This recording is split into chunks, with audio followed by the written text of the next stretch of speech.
Hey, welcome back to the channel, and today is actually really excited because it's going to be the first day of actually working on the boat. In case you didn't catch any of the other videos, this is a 1976. So this is a 1976 Hydrosport. It is 17 feet long, and guess what? It's blue. But it does have a 115 Mercury on the back of it, and that was actually from 1986. So 10 years. Boom, we got a new motor. Now the original one on this one was about 170 horse. I'm not sure what happened to that one. Previous owner stuff type of took away that and put the 115 on there. And I have to say the 115 would be more than adequate for a 17-foot boat. A 170 on a 17, man, if you got one out there, good luck to you, because that should be a handful. Anyway, so what we're doing today. All right, so I really want to go out and test this out tomorrow. I've been charging the batteries. I've been trying to go over some of the little but a few of the safety issues or the safety concerns that I have to make sure that it's okay and I can bring the kids out. So tomorrow morning we might actually try to test it out, only if I can get this guy running. So what we have here is a 1986 115 horse Mercury outboard. Now, I have to confess, this is my first outboard. Never had one. Always had inboard outs, like Chevy 350s. And that's basically a car engine. Works great. Anyway, so what we're going to do right now is actually pull the cover. We're going to go look at all of the things and go through a checklist of doing the things before you even crank it to make sure that you're going to be okay. There's safety things, and there's also safety things for the actual motor itself, because you don't want to burn it up or destroy it, especially since it's your first day going out. So anyway, let's go ahead and get the cover off so we can actually see inside and see what we got. It's gonna look great. All right, let's get the cover off. Now, also on the inside of the cover, you do have a rope. Make sure you inspect that to make sure it's still in good shape, because if your starter goes out or your battery dies, you can still crank this thing with your rope. Just have a really strong arm. All right, let's get this off. All right, just by looking at it, you have 3 carburetors. You have 1, 2, and 3. I've already wiped them down a little bit, and they're relatively dry. I do have a little bit of remnants of maybe some leakage, but we will check that out, because you really don't want to have a fuel leak at all. So anyway, it is a 6-cylinder, so you have spark plugs all the way down. These actually look fairly new. No corrosion, nothing, just keep everything pushed in, make sure everything is nice and tight. You do have 6 coil packs. Make sure all those are in there nice and tight. A couple things you really want to check before you do anything would be all your connections. So you have live connections here. This comes from your battery. That's going to have live current on there. It really should have a boot, but right now it does not. But make sure all those nuts are nice and tight. Now, when you're actually tightening these up, make sure your battery is disconnected, because if you arc that with fuel next to it, you're going to have a fire. So be safe about it. So I got me a 13mm. Battery is disconnected. So this is the starter. So make sure those are tight. There we go. All right. So just wiggle them. Make sure that they are tight. You got also your coil down here. Make sure those are tight, and we're good. So, all right. So let's see what we got. All right. So a couple other things you need to do before you actually start it up is that you get yourself some rabbit ears. Now, what this actually does is that you hook up your regular garden hose to this, and which right behind this is all of your vents for your intake. Well, your intake for your water.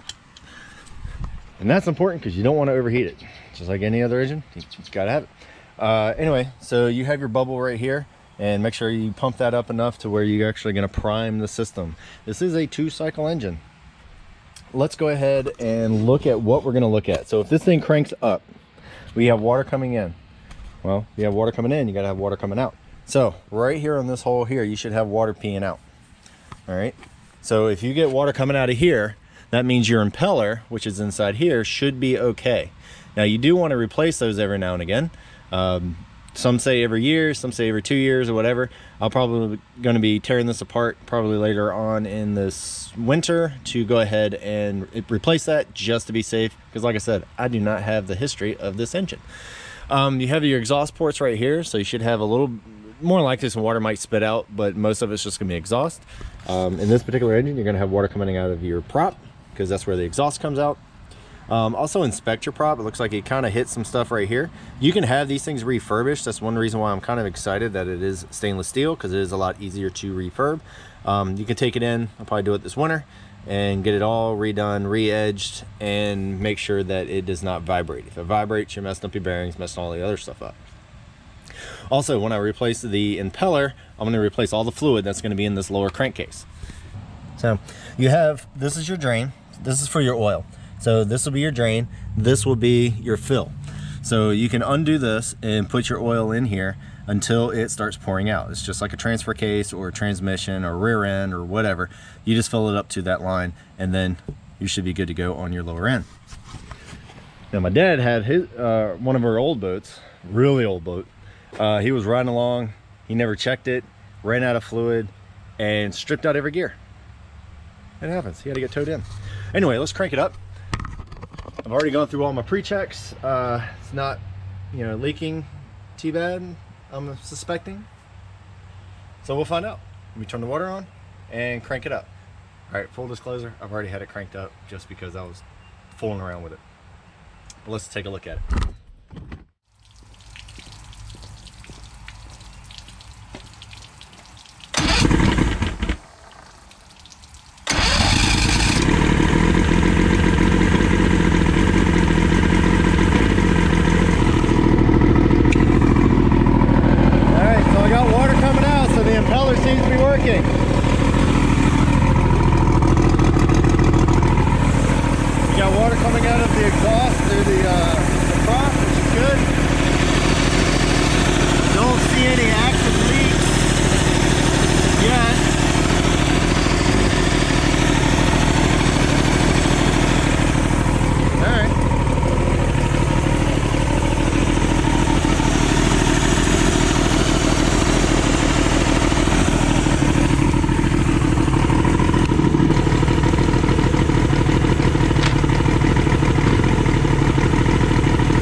All right, I was sitting there watching, and it looks, see if I can get the camera in there.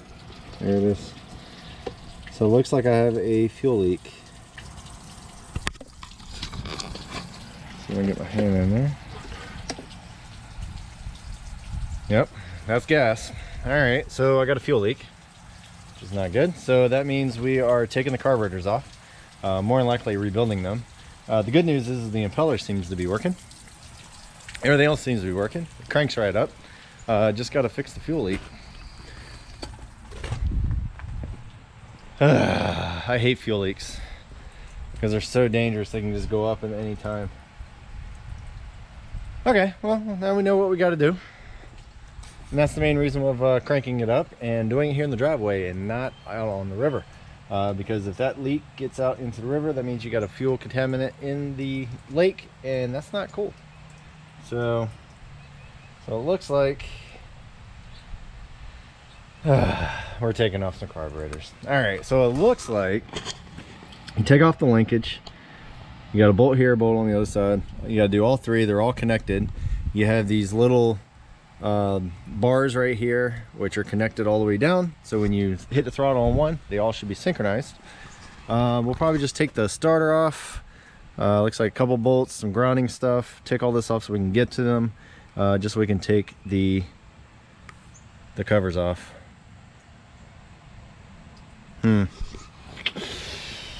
Yeah. All right, so a couple things that I did actually learn about these particular engines. There is a code, I don't know if you can see it right underneath here, and also right there. So we need to get that code, and then we'll look them up, and then we'll find exactly what rebuild kits we actually need.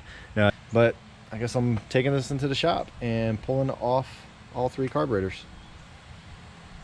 It's not what I wanted to do, but that's what we got to do.